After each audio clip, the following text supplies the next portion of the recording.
Isang magandang araw pong muli sa inyo mga kapatid, mga kaibigan. Muli po andito si Balintataw ng Agila upang kayo po ay handugan ng isa na naman pong tula.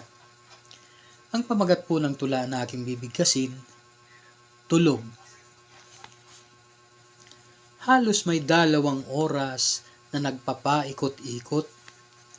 Nagbabaka sakali na may iskop na mapupulot.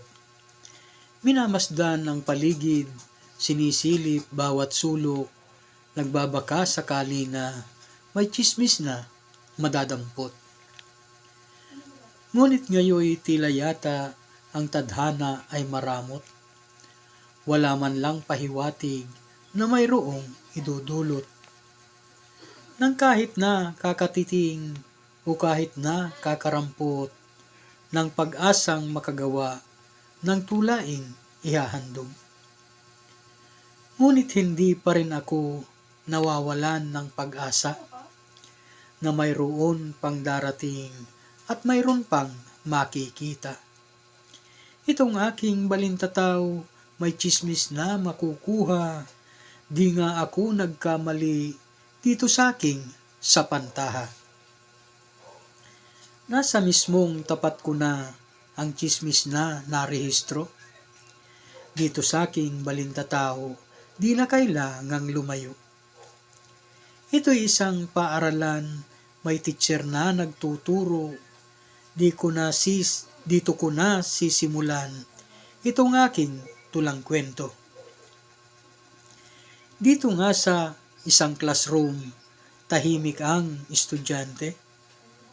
Ang araling nasa blackboard ay kanilang kinakapi. Walang mga nag-iingay pagkat lahat sila'y busy at ang isa pang dahilan, teacher nila'y parang tigre. At ang lahat ay natapos ang kanilang kinukopya at ang oras ng uwian noon nga ay sumapit na. Napansin nga ni Dante na nakatulog teacher nila, kaya't ito ay lumapit, ganito ang sabi niya. Teacher, gising na po, nakatulog yata kayo? Hindi ako natutulog, ang sinabi nitong guro. Ako ay nananalangin, kaya pikit ang mata ko, buti na lang at tapos na, nang ako ay ginulo mo. At nang kinabukasan nga, habang teacher nagtuturo, nakita niya na si Dante natutulog nakayuko. Bigla itong si teacher ay nag-init na ang kaldero, parang ibig na manuwag, katulad ng bakang turo. Dagli ito na lumapit kay Dante at binulyawan. Bakit ka ba natutulog kay teacher na katanungan?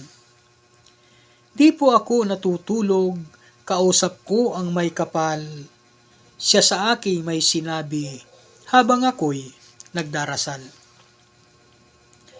Kung talagang Panginoon ay iyo ngang nakausap, anong sinabi sa iyo ang sa teacher na binigkas?